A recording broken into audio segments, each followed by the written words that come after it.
Boa noite, queridas irmãs, irmãos espiritistas, amigos simpatizantes, amigos que vêm também, amigas que vêm para esclarecer um pouco o tema das doenças mentais, sobretudo o autismo.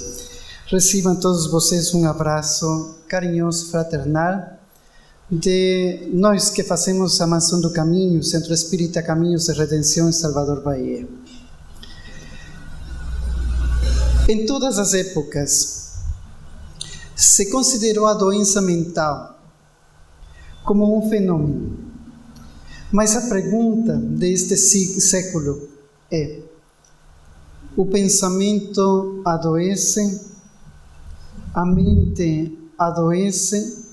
E a resposta é não. A mente não pode adoecer e por isso tem um transtorno. E hoje vemos um sinnúmero de transtornos tipificados dentro do esquema psiquiátrico.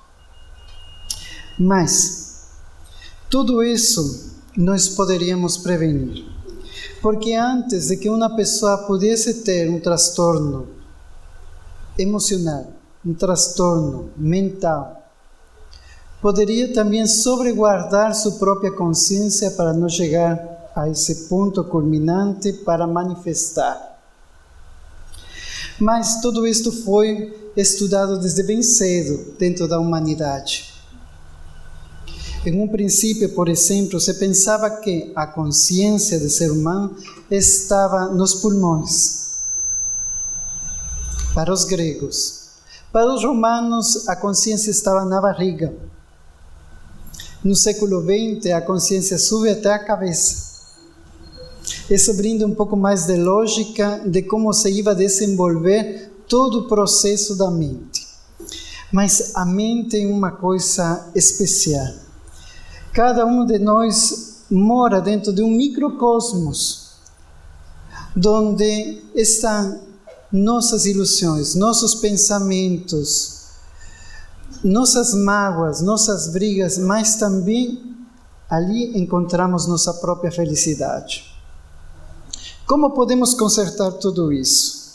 O que podemos fazer para encontrar um pouco mais de calma, sossego em nossa alma? Venha refletindo um pouco sobre a humildade. Que é importante que é a humildade. E qual é a vantagem de ter humildade? A humildade brinda uma grande vantagem às pessoas, porque podemos ter paz interna, paz interior. Se nós começamos a elevar nossos sentimentos, nosso atuar, nosso agir de um jeito diferente, então vamos a conseguir ter humildade e paz interior. O que vai permitir que uma pessoa, especialmente o espiritista, seja bem-sucedido na prática, no estudo e também na convivência com as demais pessoas. Mas a doença mental começa desde o início, dentro do fundamental de seu instinto. Todos nós temos instinto. Todos nós estamos conformados também por um instinto, igual que os animais. Poderíamos falar que nosso cérebro tem diferentes andares, um dedicado para o instinto, outro dedicado para a emoção e outro dedicado para a razão e um último andar dedicado também para a consciência. É muito importante compreender tudo isso para depois compreender também o autismo. O instinto, nós podemos saber se nós estamos vivendo dentro desse andar do instinto ou dentro da faixa do instinto. Se nosso cérebro unicamente é ativado pela supervivência ou sobrevivência. Como sabemos se nós estamos vivendo instintivamente? Se nós temos vontade de fugir, reagir ou morrer. Há muitas pessoas que vivem instintivamente e eles não sabem. Toda pessoa que reage frente a um comentário de outra pessoa, está vivendo instintivamente. Por ende, no futuro vai ter uma doença mental, um transtorno mental. Toda pessoa que reage vai ser portador de uma neurose, hoje ou mais tarde, ou na próxima encarnação. Toda pessoa que fuge e que não enfrenta, porque o instinto animal é assim. Quando está assustado, ele reage, fuge ou morre. Se você está pensando, tenho tantos problemas que eu gostaria de fugir, afastar-me de tudo isso, simplesmente fugir, então você está vivendo instintivamente. E se você vive instintivamente, no futuro pode ter um transtorno mental. E o desejo de morrer. O desejo de morrer que muitas vezes acaba com o suicídio. Mas o suicídio atenta contra a supervivência, não necessariamente. A grande armadilha do suicídio é que a pessoa está preservando-se a si mesmo para sentir-se melhor. E ele próprio se preserva através da morte. Um grande erro. Quizás nós não pensemos no suicídio, mas existem também suicídios morais, emocionais, éticos, que no futuro também vai ocasionar um transtorno mental. É muito importante que cada um de nós comecemos a olhar nosso comportamento para saber se nós somos candidatos para ter um transtorno mental. Quizá não se manifeste nesta vida, se pode manifestar na próxima. O segundo andar é da emoção. Nós podemos viver com emoções descontroladas, que também vai ocasionar transtornos mentais. Uma pessoa que não saiba como controlar suas emoções, alguém que é muito temperamental. Uma pessoa temperamental não precisamente reage, mas atua. A pessoa temperamental, em vezes, tem actuações, sem que percebam as demais pessoas, sem que se percebam em atos que sejam muito reveladores e demonstram sua raiva com pequenas coisas. As emoções são como um pequeno cachorro. Um cachorro que pela primeira vez levamos a nossas casas. Esse cachorro não está educado. Então o cachorro não sabe. Faz xixi, faz todas as suas necessidades em todos os lugares errados. Se nós não educamos nossas emoções, não vamos a ter a capacidade de fazer as coisas de um jeito correto.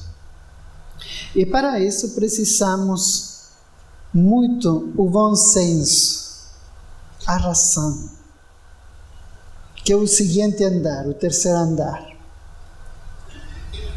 Nós temos emoções, mas todas as emoções que nós temos se vão converter em impulsos. Nosso pensamento é assim: primeiro é uma ideia, da ideia passa para uma intuição. Essa intuição vai gerar uma emoção. E quando chegou um ponto da emoção, então nós ideamos um planejamento para viver isso. E aí nós muitas vezes podemos ficar decepcionados do que estamos vivendo. A razão implica compreender e adaptar-se.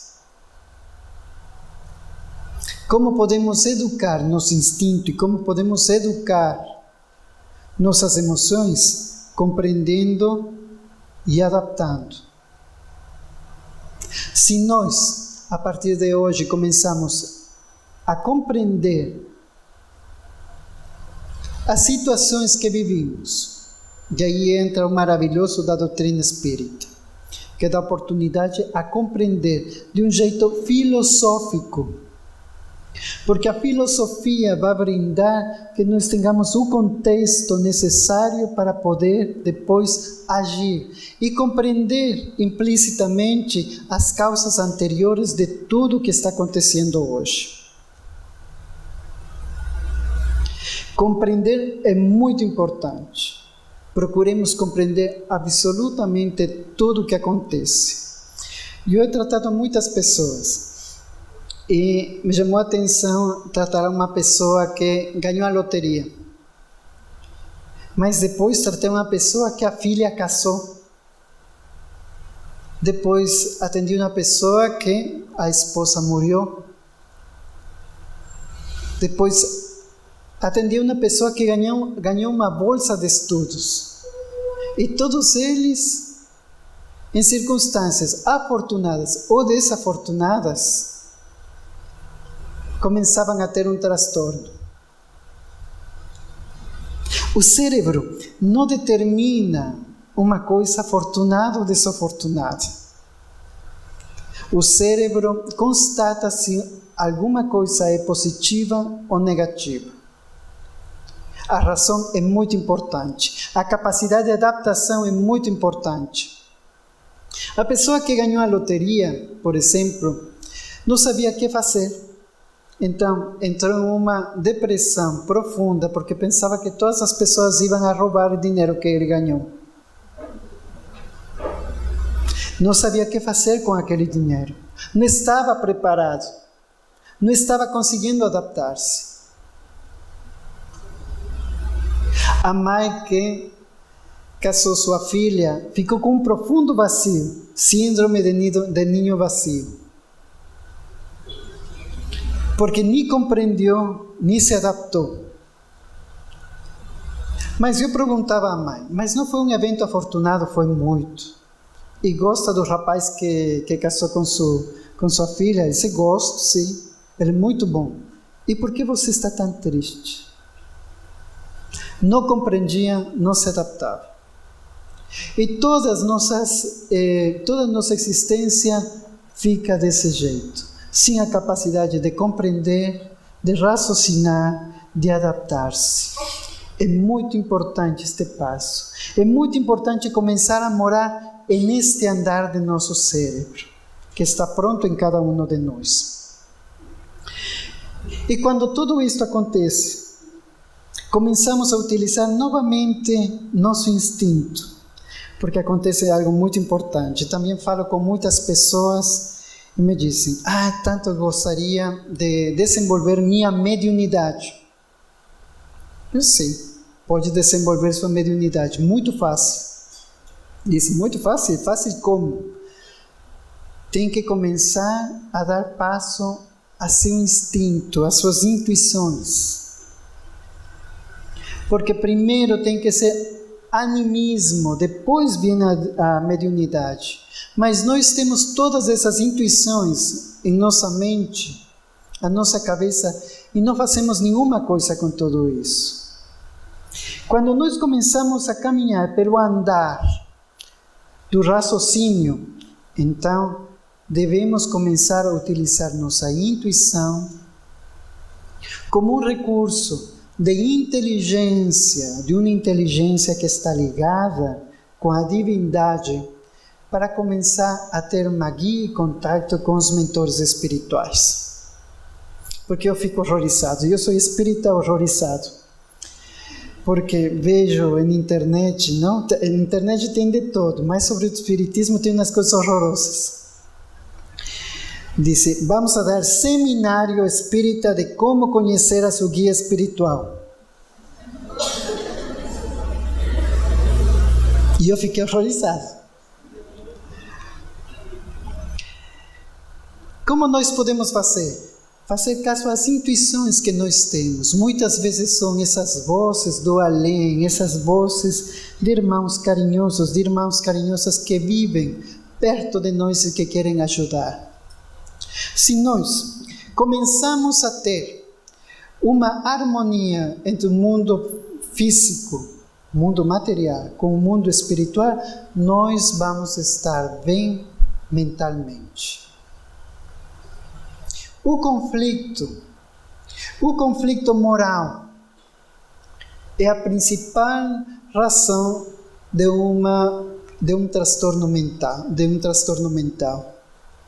Quando nós temos sempre um conflito moral, vamos a começar com um transtorno mental. Isso foi determinado no século XIX pela psiquiatria e ainda é uma teoria que não se descarta. A fortaleza psíquica, a fortaleza psicológica, as defensas psicológicas que nós precisamos são muito importantes. Al igual que o organismo físico precisa de defensas orgânicas para reagir frente aos vírus, às bactérias, nossa psique precisa de defensas psicológicas que ajudem a reagir frente aos problemas, distúrbios, sociedade, mudanças que nós vivimos diariamente. E isso é muito importante. A intuição é a clave de tudo, porque a intuição é informação. E a informação é muito importante. Nós somos liberados a causa da verdade. Fala Jesus. Isso é uma palavra-chave para todos nós. Se todos nós temos alguma coisa da verdade, ou uma média verdade, todos juntos podemos sintetizar uma verdade que seja verdadeira. Mas, se nós abrirmos nossos ouvidos e nossos corações, vamos a ser capazes de escutar as verdades divinas.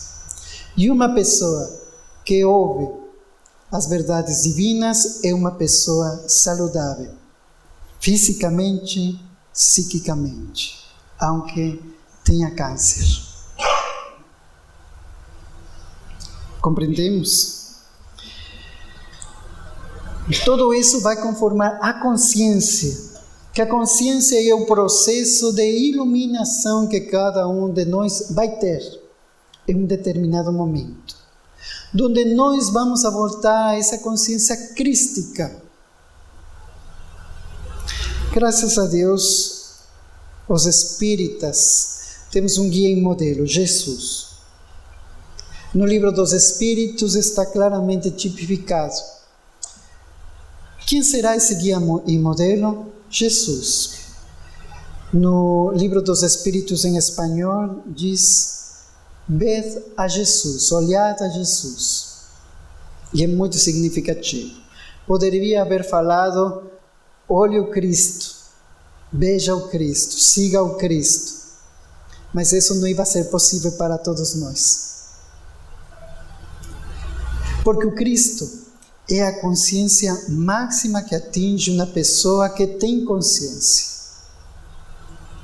Mas nós podemos seguir de perto a Jesus.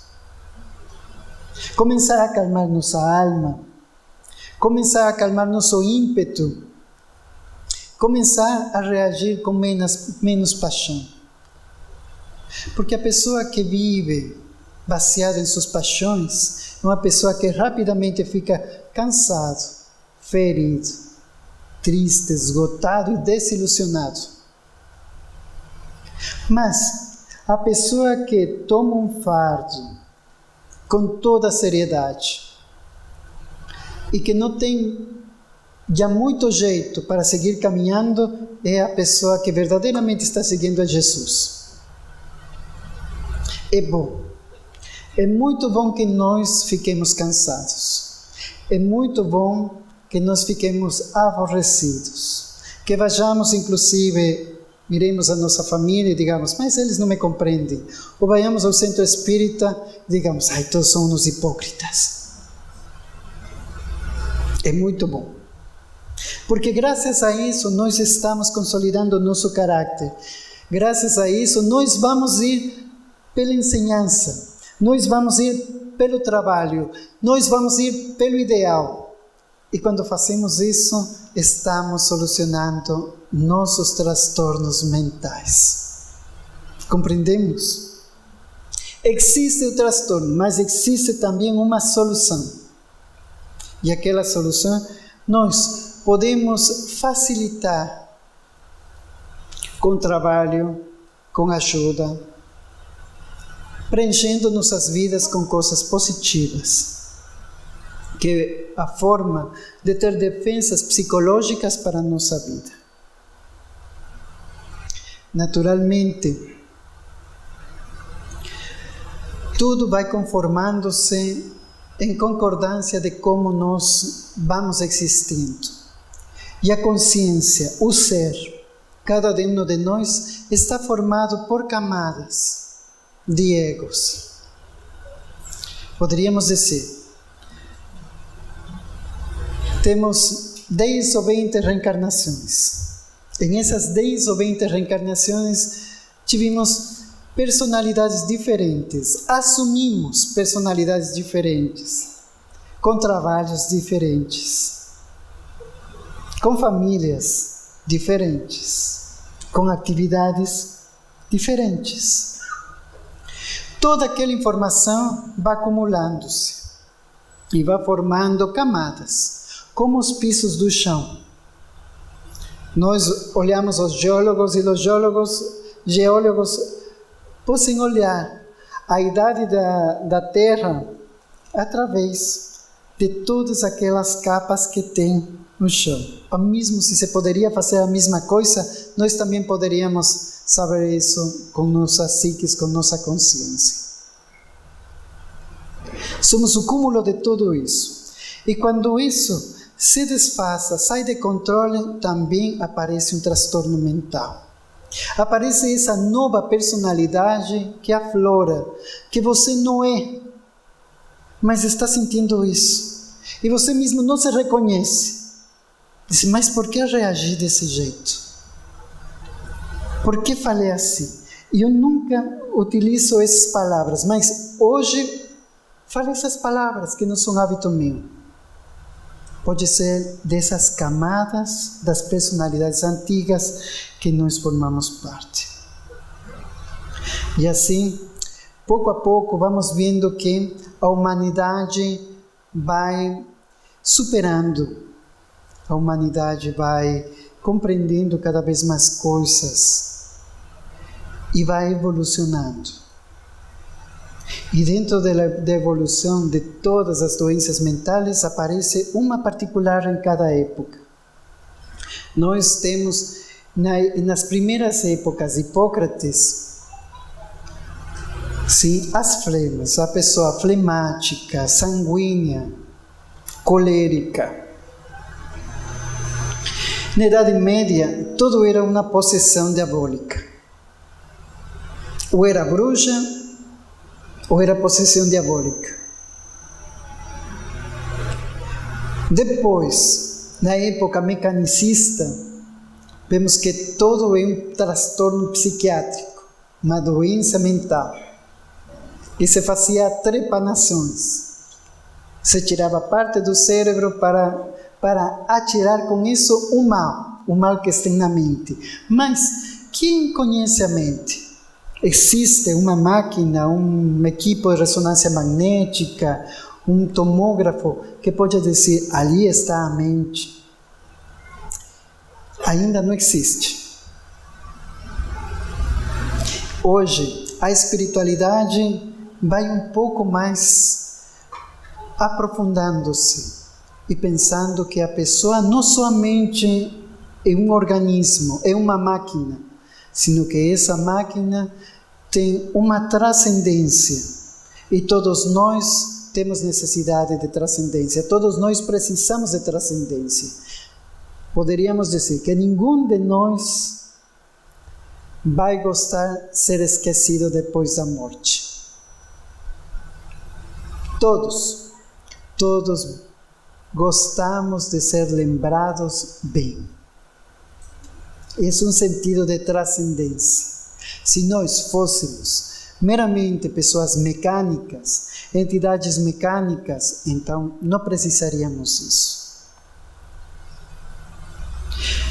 E entrando-nos no século XXI, mais ou menos, desde 1945, começa a desenvolver-se um fenômeno depois ou durante a Primeira Guerra Mundial. Pessoas que reagem diferente, que têm um jeito diferente, que não olham aos olhos, que são hipersensibilizados aos estímulos. E todos, inclusive os pedagogos, começam a estudar. E dizem, não, é uma nova forma de esquizofrenia. Uma esquizofrenia juvenil. Mais adiante, Asperger, que depois seria nombrado por alguma das pessoas que traduziu as informações de Asperger, como transtorno de Asperger ou síndrome de Asperger, falaria sobre o autismo. E apareceria pela primeira vez a palavra autismo. Mas a palavra autismo ainda era catalogada dentro da esquizofrenia. Demorou muitos anos em que isso mude a forma de pensar de tudo isso. Por que mudou? Porque nenhuma pessoa autista era igual a outra. E poucos autistas eram autistas de livro. Diz-se autistas de livro a pessoa que tem todas, absolutamente todas as características que estão clinicamente descritas dentro de um compêndio psiquiátrico. Então, o que estava acontecendo? Quizá não seja uma doença. Mais ou menos no ano 2015, aparece dentro de DSM-5, que muitos psiquiatras não gostam porque se fala de que tem muita publicidade de medicamentos, mas é no primeiro que aparece o autismo como um síndrome. E muda totalmente. Porque se é um síndrome, há muitas causas para que se conforme um síndrome.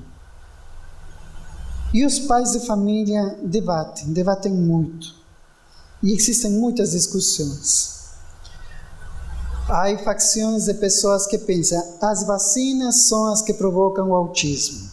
Mentira. Há pessoas, a alimentação é que provoca o autismo. Tampouco. Dificulta-se, atrapalha um pouco a alimentação.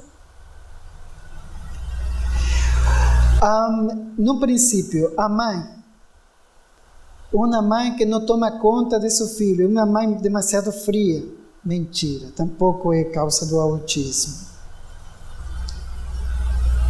E vemos o autismo ir se conformando. Primeiro, entre 1000 pessoas, 10 pessoas eram portadoras de autismo.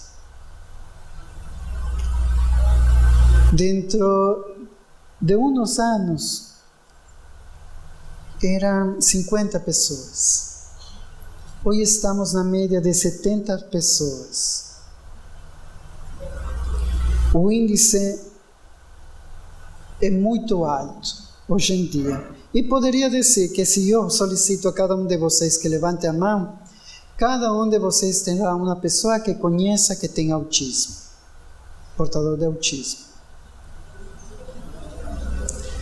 Se a simples vista, nós poderíamos fazer uma estatística com tudo isso, para dizer que há muitas pessoas, há toda uma legião de pessoas autistas, utilizando a palavra legião simplesmente de modo numeral. Há um grande número de pessoas autistas. Mas por quê?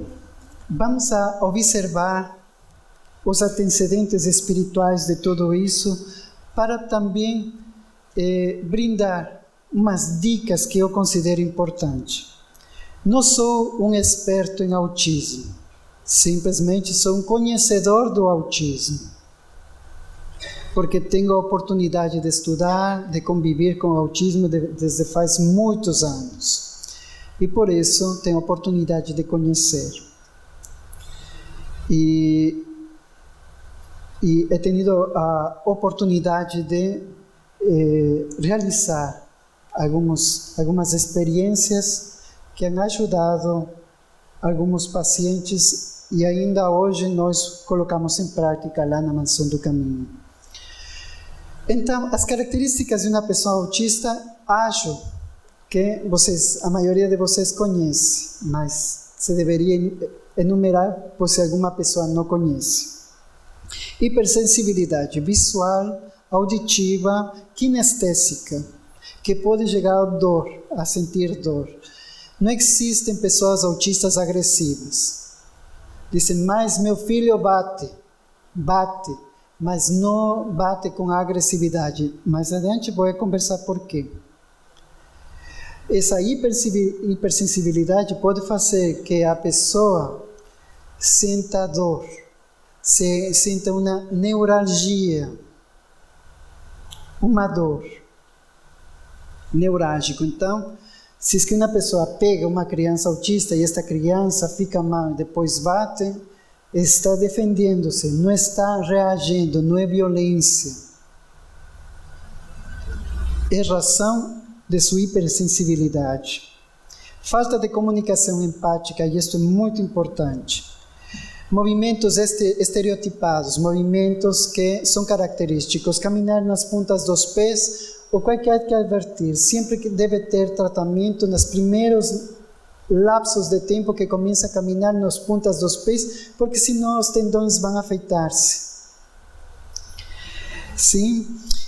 Movimentos circulares, se abre os braços, sons, barulhos, enfim.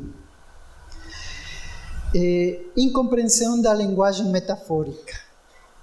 E isto eu acho maravilhoso. Eu fico encantado com o autismo graças a tudo isto. Incompreensão dos gestos e gesticulações das demais pessoas. Linguagem empática é a chave de tudo isto. O autismo é uma deficiência do linguagem empático. É uma pessoa que está bem na área cognitiva. Muitas pessoas podem dizer, mas meu filho não está aprendendo. Parece que não está aprendendo. Mas o verdadeiro problema é na área da linguagem empática. Há uma cegueira à linguagem empática. Não chega a compreender a linguagem empática da outra pessoa e tampouco, como eu não consigo expressar minha linguagem empática para outra pessoa. Antes de vir para morar aqui no Brasil, atendia a um rapazito de 14 anos, muito simpático. Ele me escreveu pelo Facebook e me falou, Juan, eu gostaria muito de falar com você, estou sofrendo de bullying na escola e preciso que você vá à minha escola para que eles parem. Digo, ok, aceito, vou ir na escola, mas eu gostaria de conhecer a você primeiro.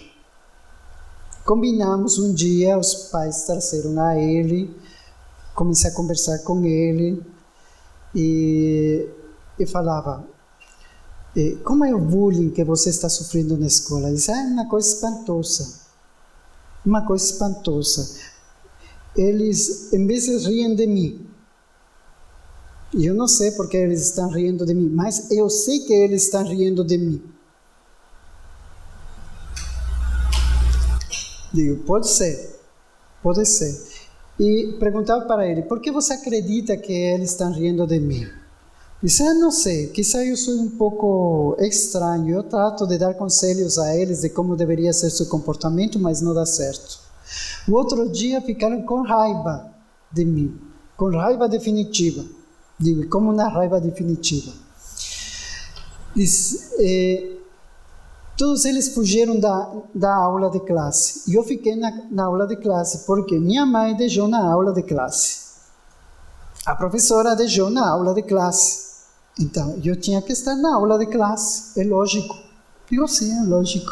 E os demais fugiram. Em um determinado momento, veio a professora e perguntou. E os demais fugiram da aula de classe. E eles ficaram com raiva de mim. Mas você não sabe, a coisa que é pior. Há uma moça Que terrível. Ela me olha e me quer matar.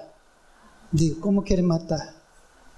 Ela fica perto de mim e me quer falar, demasiado perto ao meu ouvido. Eu não aguento isso. Eu não aguento que uma pessoa fale para mim em meu ouvido. E me disse coisas horríveis. O outro dia, ela me disse, você é um gatão. E eu tive que reagir. Eu não sou animal de ninguém. E fiquei aborrecido, naturalmente. As linguagens empáticas não estavam sendo bem traduzidas por ele. E essa era a maior dificuldade que ele estava atravessando. Uma pessoa muito inteligente, muito capaz. Mas conheço também pessoas autistas de 50 anos, com 3 doutorados, nas melhores universidades, que não conseguem emprego. Justamente porque não têm as habilidades empáticas que eles precisam de desenvolver. Pais, mães, educadores, é momento para desenvolver essas qualidades empáticas, bem devagar, com muita calma. É bem importante fazer tudo isso. Mas a empatia é uma coisa muito especial, porque todos nós utilizamos para tudo empatia. Se eu quero comer alguma coisa, preciso empatia. Se eu quero abrir uma conta do banco, preciso empatia. Se eu quero trabalhar, preciso empatia. Se eu quero namorar, preciso empatia. Se eu quero fazer qualquer coisa na vida, preciso empatia. E essa é a grande dificuldade do autismo. E a grande discriminação do autismo. Porque vemos a pessoa autista que não tem nenhum rasgo físico que possa denunciar que aquela pessoa é autista, que aquela criança é autista. Ou que aquela mãe que tem essa criança revoltada, que todos consideram que é uma pessoa mal educada, é uma criança autista que nesse momento está tendo uma crise. E que ninguém está facilitando, está ficando solidário com tudo isso. Há muito o que fazer. As pessoas desconhecem, em vão se fala muito sobre autismo, há muitos exploradores dentro do autismo. Exploradores que oferecem curas mágicas, quando o autismo não é uma doença. E eu entrei numa briga um pouco danada, porque havia um homem que promocionava uma fórmula à base de cloro, a substância de limpeza, com outras coisas, para dar de beber às crianças autistas e ficavam boas. Era parte de um culto religioso, além de tudo isso. Havia criado um culto religioso, uma coisa terrível.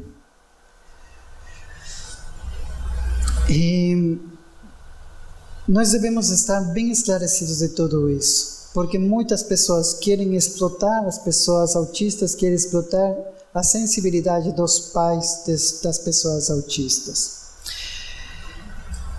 Empatia é aquele reconhecimento da outra pessoa. Mas o autista resta toda a sua empatia por um fator. Eu considero que toda pessoa autista tem um pensamento especializado.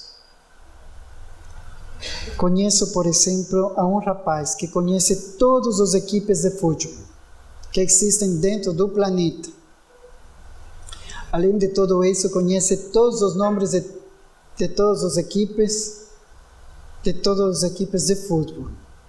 Todos os jogadores que têm jogado através de todos os anos. E todas as copas que ganharam em todos os anos.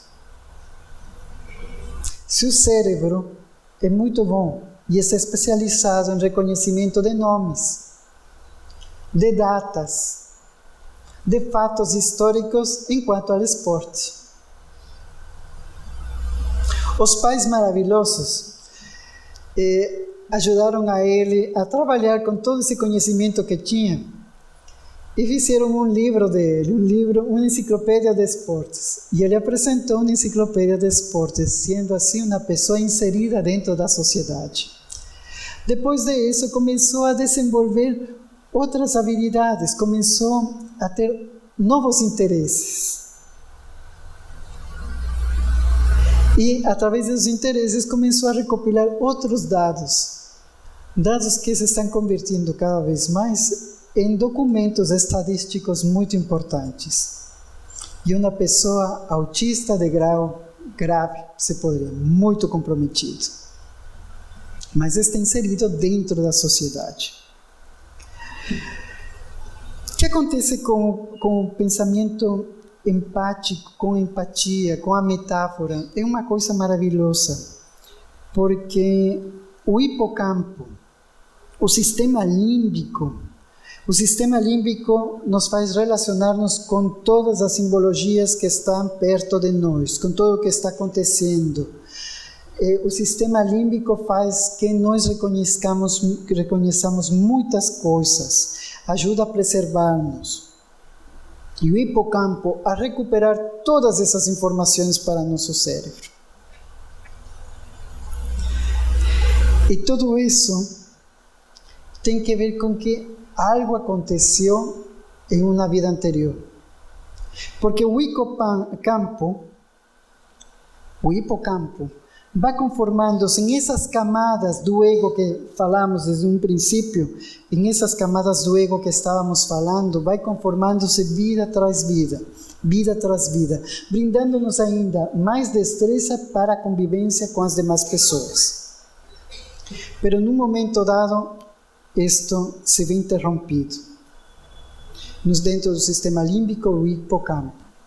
Então, podemos ver que também o hipocampo, o sistema límbico, está comprometido. Por isso, muitas crianças, ou a maioria de crianças, de pessoas autistas, têm dificuldade do sono.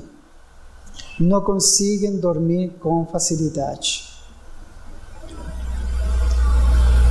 E é porque existe um comprometimento nesta área. Se vemos dentro do esclarecimento espírita, poderíamos dizer que estas camadas do ego seriam 3 causais ou 3 rupturas das leis naturais. Por exemplo, a lei de adoração. Quando uma pessoa quebra a lei de adoração em si, pode voltar autista. Como pode quebrantar a lei de adoração? Pode ser fanático religioso. Pensemos em um fanático religioso que faz jihad. Coloca-se na bomba e estoura a bomba. E com ele morrem muitas pessoas. Fanático religioso quebrantou a lei de adoração. Uma pessoa que se afastou também, um religioso que moraria a sós, fazendo voto de silêncio, que ainda hoje tem. Pessoas místicas, não só místicas religiosas, pessoas New Age, pessoas que são espiritualistas e que se afastam da sociedade para viver sua doutrina. Podem voltar como pessoas autistas, autista savant, com cérebro especializado, com uma grande dificuldade de compartilhar com as demais pessoas, porque atrofiaram esse andar. Não significa que sempre vai permanecer assim. Nesta vida, voltaram autista para ser ajudados por todos nós e que recuperem essa facilidade à empatia. Lei de adoração. Então, o savant é um fenômeno fantástico. O savant é uma pessoa que não consegue independência, mas se você colocar ele frente a um piano, escuta uma música e pode repetir magistralmente toda aquela música com uma só vez escutada. Eu tinha caso de um rapaz que tem uma qualidade muito especial, mimesis, uma coisa bem estranha. Ele não enxergava, as córneas estavam muito atrofiadas e ele quase não enxergava, simplesmente ele enxergava sombras. Mas ele se sentava, tinha um grande prazer de assustar as pessoas. ele ficava sentado perto de uma pessoa e dizia: você hoje desayunou, tomou café da manhã, isto, você tem uma problemática de saúde em isto, seu temperamento é assim. Olhava para a pessoa e dizia: até logo. E a pessoa ficava apavorada daquela descrição.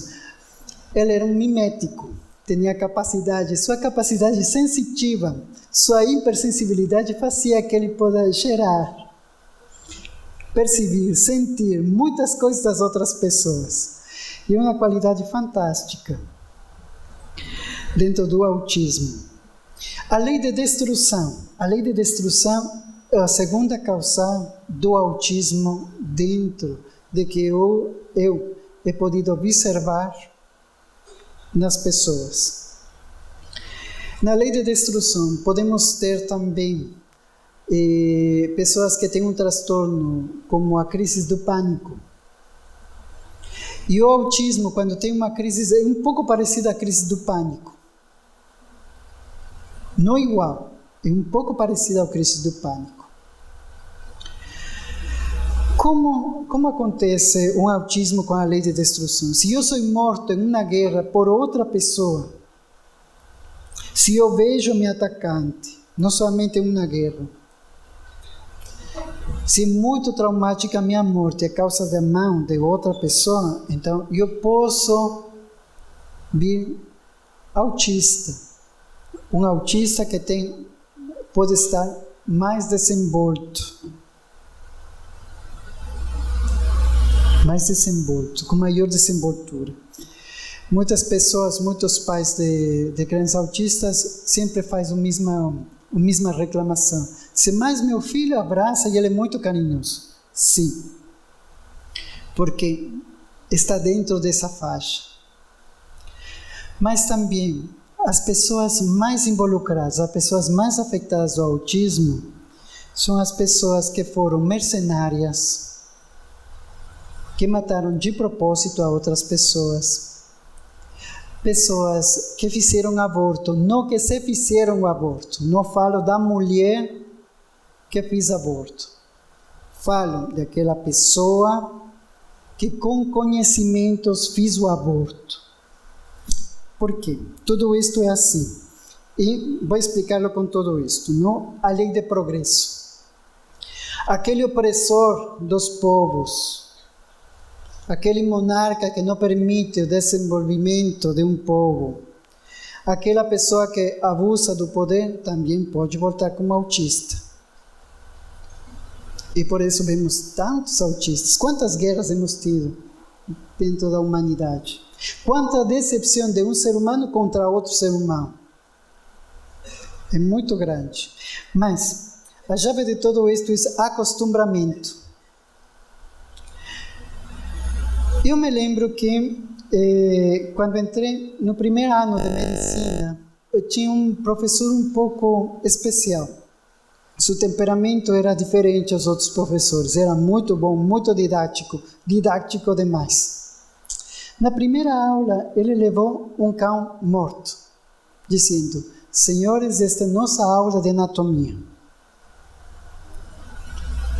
Miramos um cão morto, pensávamos que ele ia fazer uma dissecção e ia mostrar o primeiro corte, né? Não aconteceu nada. Sempre levava um carrinho com o cão morto. Passaram os dias e seguia trazendo o cão morto. Um cachorro morto.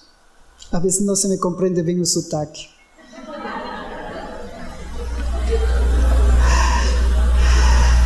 E começava a cheirar o cachorro.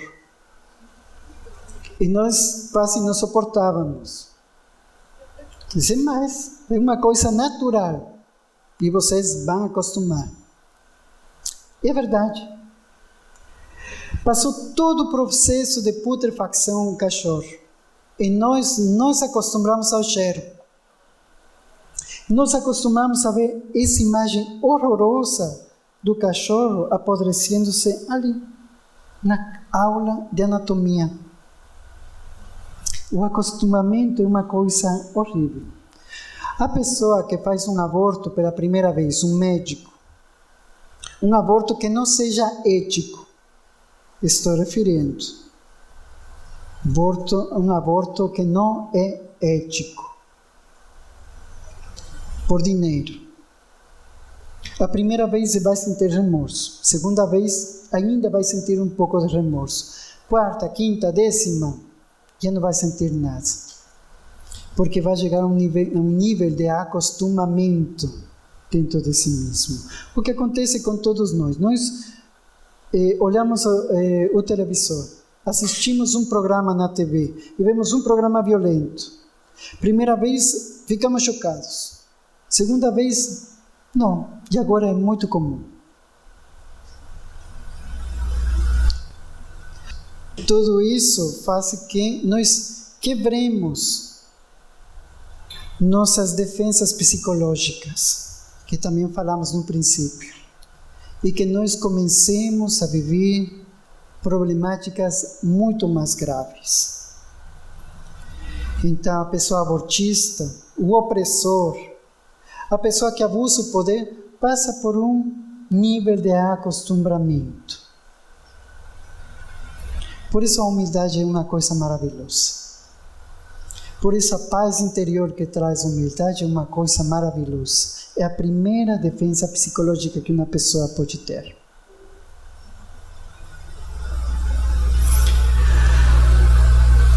Se nós vemos isso, então compreendemos como mais ou menos. Estou falando de uma generalidade.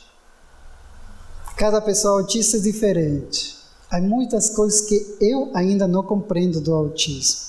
Mas estou falando de que, nesta hora, eu sei.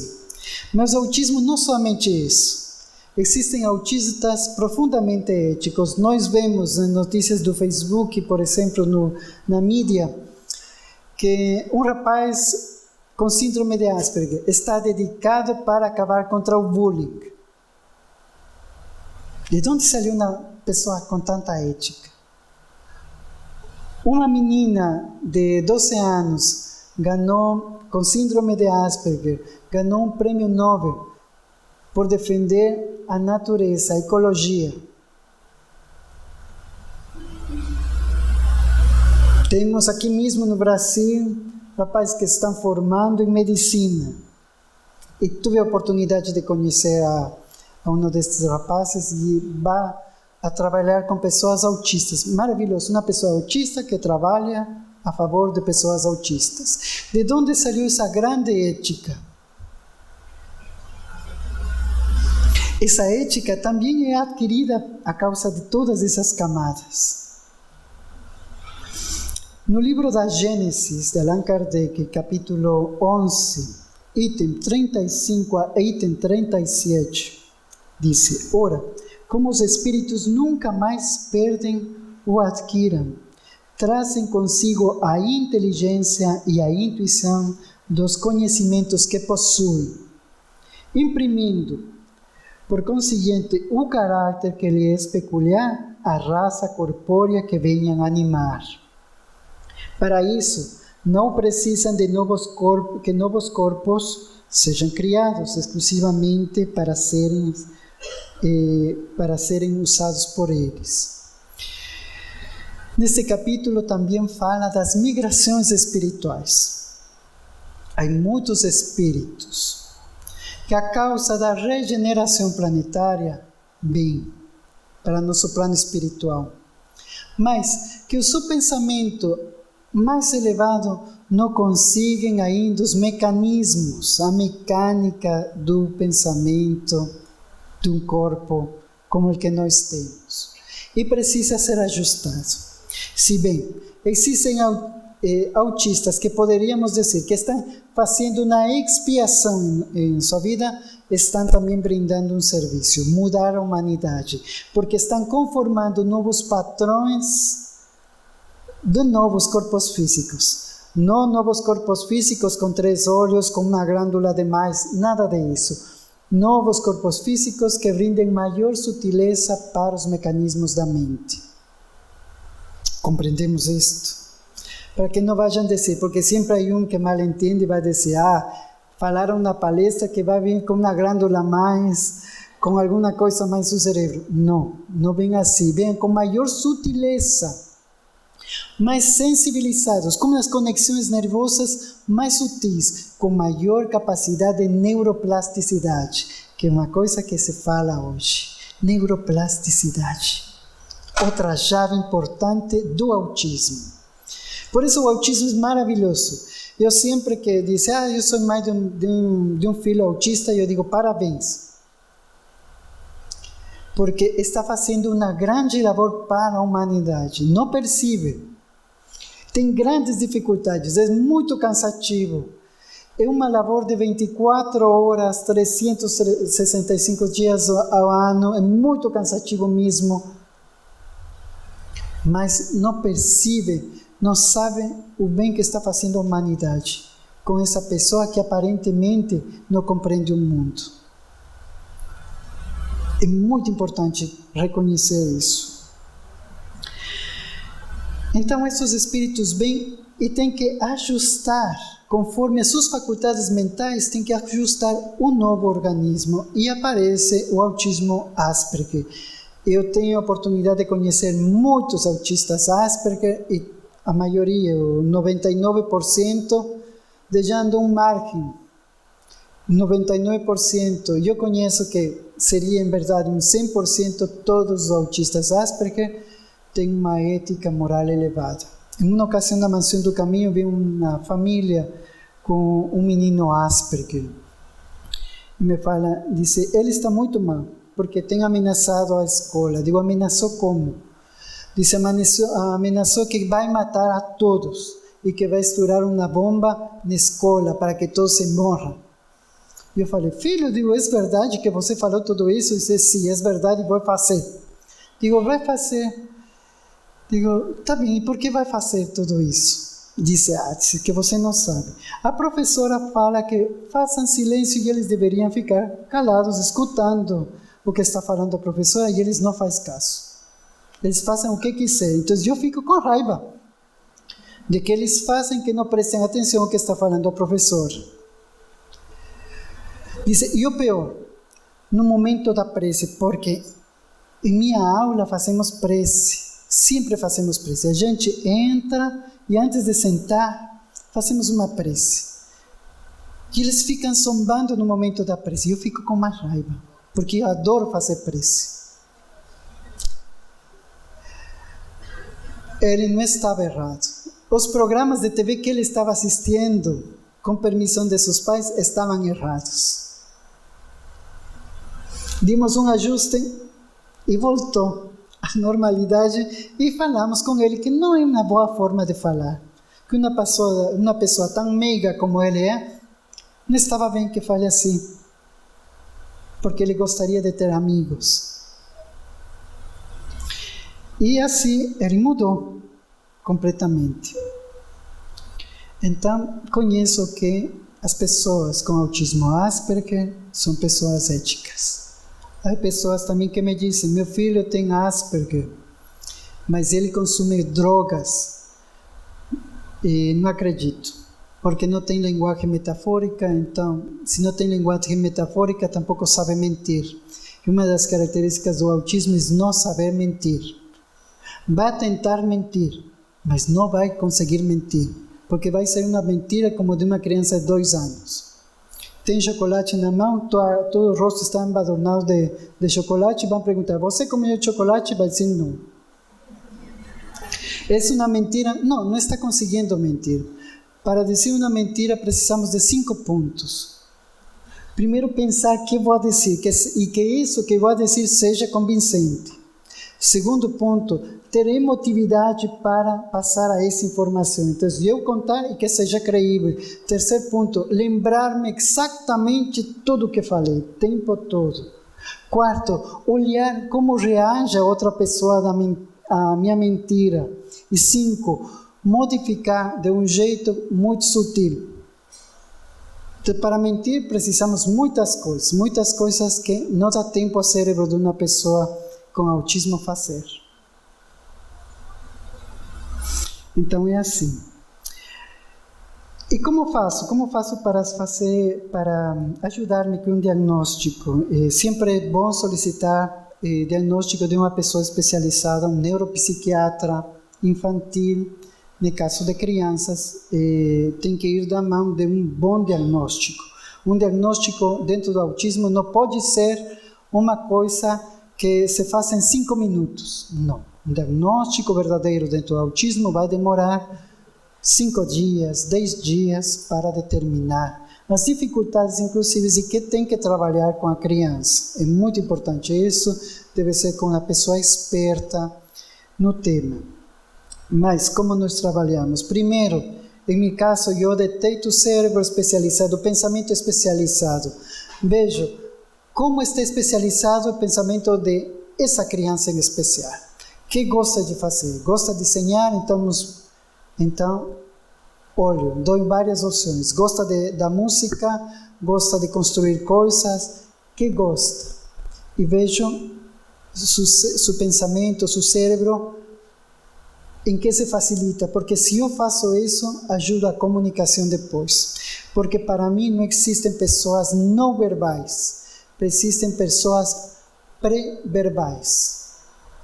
Conheci a uma pessoa lá em Itália, tem um amigo, mandou uma mensagem para mim, autista, e ele é repórter de uma cadena na Inglaterra, mas ele é pré-verbal, ele não fala. Então, e ele é repórter esportivo. Então, como faz? Sempre leva uma tablet, um iPad, escreve as perguntas e mostra as perguntas. E ele é muito simpático. Escreve as perguntas para a pessoa, lê as perguntas e outra pessoa responde as perguntas. E essas são umas perguntas fantásticas. Então, ele está comunicando-se. É pré-verbal. Consegue comunicar-se.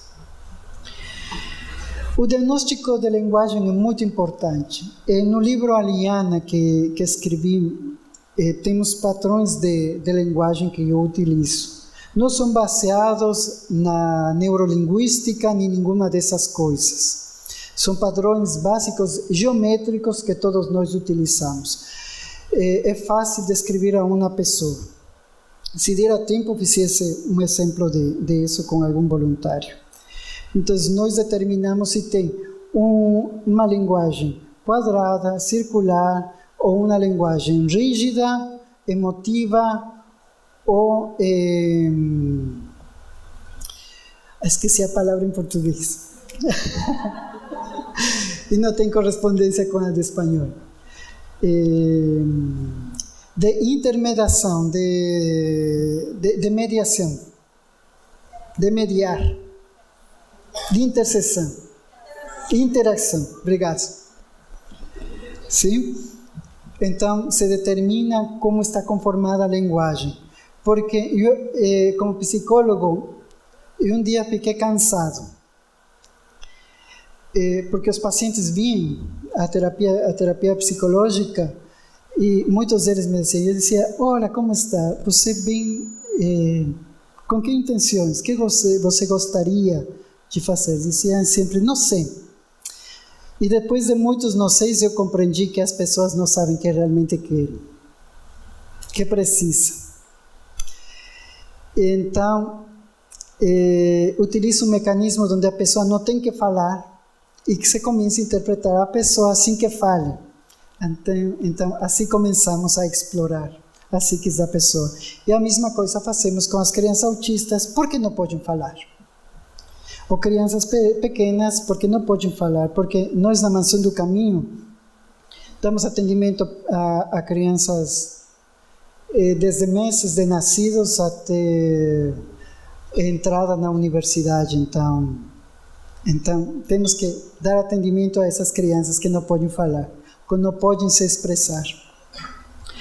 E ver o que lhe faz reagir, é muito importante. Se o barulho, o toque, que faz reagir a ele. É muito importante conhecer para prever os estímulos que possam ser negativos em um determinado momento e assim não estragar nossa labor. Agora, é muito importante porque o tempo está esgotando-se. O tempo é muito importante para compreender uma coisa. Há muitas pessoas que me han falado que nos centros espíritas estão tendo na área da evangelização muitas crianças com autismo e perguntam sempre o que devemos fazer. A primeira coisa que devem fazer, podem anotar isto. A primeira coisa que devem fazer é informar-se e informar que é o autismo. Se as pessoas estão informadas, se as outras crianças estão informadas, vai vir um colega e ele é autista, e mostram para eles que é o autismo, então vai ser muito mais fácil incluir. Fazer uma estratégia, sim, uma rotina para esta criança autista. Fazer uma rotina para esta criança autista vai ser muito importante. E brindar muito carinho aos pais e à criança. Mas aos pais, brindem muito carinho aos pais. Porque a maioria, e isto falo com permissão de todos vocês, espero não ferir os sentimentos, mas muitas vezes os tratamentos estragam porque os pais estão tão sensibilizados que não conseguem enxergar a importância de A ou B terapia. Nós temos uma criança na Mansão do Caminho que vai muito bem. E cada vez que tem um surto, esta criança mais deixa de levar para nós. Então, deixa de assistir às aulas 5 dias. Isso não permite adiantar. Não significa que a mãe não sinta amor. Pero todo cuidador vai ter um complexo de culpa, todo cuidador vai ter culpa, cansaço e aflição. Pais, mães de crianças autistas, descansem um pouquinho também. Despejem um pouco a mente. Procurem um pouco de ajuda também de outras facções da família, que as famílias se involucrem um pouco mais para que vocês, os principais, possam descansar um pouco e assim ajudar dentro dos processos terapêuticos, porque sem isso não se pode adiantar. Então, fazer uma rotina. Primeiro, informar o resto das crianças dentro da evangelização. Fazer uma rotina. Então, com João, que é autista, vamos a brincar primeiro isto que ele gosta, vamos a falar de Jesus, vamos a falar um pouquinho de doutrina, vamos tentar fazer uma prece, fazemos uma rotina. Não vai dar certo. Não vai dar certo. Com o tempo vai dar certo. Mas devemos insistir na rotina. Sim, o apoio aos pais é muito importante. E colocar o nome da criança dentro da reunião mediúnica de desobsessão. Não com a criança, não com os pais. Eles que vão fazer outra coisa. Mas o grupo de desobsessão deve ter o nome da criança dentro, para que algum médium, em algum momento, possa trazer essa entidade que pode estar também atrapalhando o processo. Porque se falamos que foi uma pessoa que fez abortos, naturalmente vai ter muitos espíritos magoados perto dele. Uma pessoa que agrediu a outra pessoa vai ter muitos espíritos magoados perto dele. Então, a reunião mediúnica com o nome da criança vai ser muito importante. Há uma reunião com preces, exclusivamente, reúnam-se para fazer uma reunião com preces, nombrando cada um dos casos, com preces, uma coisa que ajuda incrivelmente. Sim? Agora, o que fazer nós individualmente em nossos lares? Primeiro, independência. A independência para a criança autista vai ser criar rotinas. Criar rotinas. Você se levanta, toma banho, escovilla os dentes, toma suco, toma pão, come isto. Vai para a escola. Na escola tem outra rotina. Saúda a professora, dá abraço à monitora que ajuda, saúda com os colegas, se senta ali e faz uma atividade. Rotinas. As rotinas vão ajudar que ele vá organizando, porque é muito importante, como se precisa uma linguagem explícita para que a criança autista possa desenvolver-se. Não uma linguagem metafórica, tem que ser explícita a linguagem. Vamos ir à casa do avô. A avó tem 70 anos e a casa do avô cheira a chocolate. Não fique surpreso porque a casa da avó sempre cheira a chocolate. Vamos a permanecer ali 4 horas e não fique mais de 4 horas. Se você falou 4 horas, tem que ser 4 horas. E dentro da casa da avó, vamos almoçar. E a avó prepara, e dizem o cardápio. A avó preparou isto. Por quê? Uma amiga lá do Centro Espírita em Quito tem um neto com síndrome de Asperger. E um dia vai visitar. E ela cometeu uma gafe grave. Porque fala para ele: hoje vou fazer um prato especial para você. Vai traduzir o prato. Diz: vou fazer frango ao suco. E ele ficou terrorizado. Disse: mas suco de frango? Eu de jeito nenhum vou comer suco de frango. Não é? Pegou da mão a ele, porque ele é muito calmo. Pegou a mão da avó, sentou e disse: avó, você sabe que tenho dificuldade para comer coisas estranhas. E você me quer dar suco de frango?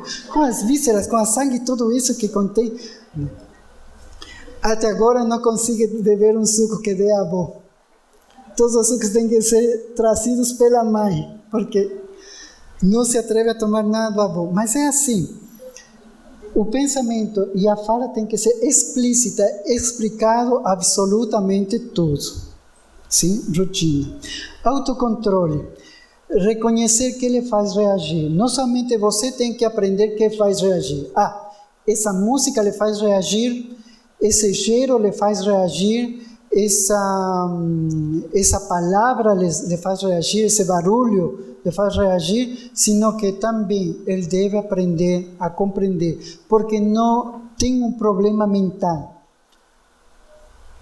Seu filho autista severo, o Asperger, é muito inteligente, não tem problemas mentais, não tem problemas de inteligência, compreende absolutamente tudo. Simplesmente temos que trabalhar.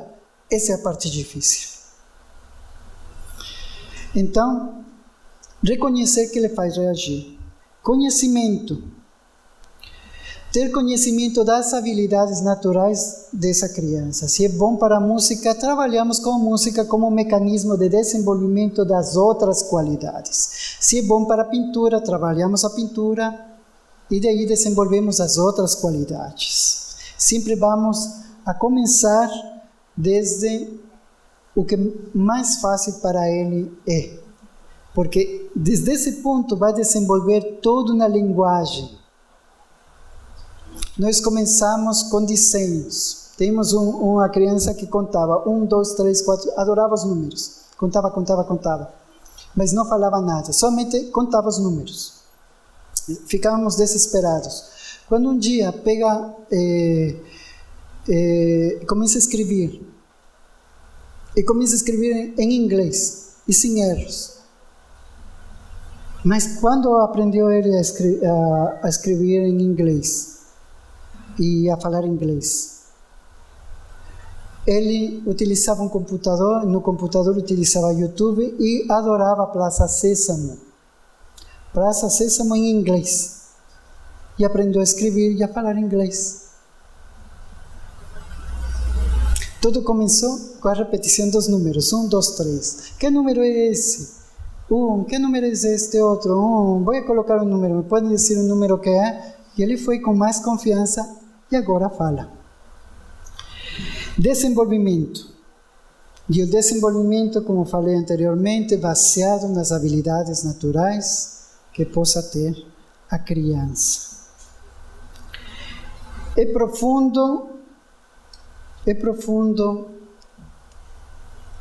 e ainda vai existir mais autistas. Vamos a ver evidência de muitas mais pessoas autistas, porque é a mudança de nossa era. Um passo a mais em nossa evolução. Invito que vocês possam ler a Gênesis, e no capítulo 18 também vamos a ver a nova geração. E vamos a ver os autistas, ali representados, não a todos, a muitos. E os valores éticos que também as pessoas autistas têm para brindar à sociedade. Não existe uma discapacidade, existe uma capacidade diferenciada que sempre aporta a toda a humanidade. É lógico que o sofrimento principal de toda mãe, de todo pai, de todo avô, de toda pessoa que trabalha com uma criança autista, é ter esse feedback do carinho. Muitos deles não suportam ser tocados, muitos. Outros são profundamente amorosos. Mas nós devemos reconhecer que em todo esse silêncio existe o amor. Por isso o autismo sempre vai ser o amor em silêncio. Muito obrigado a todos.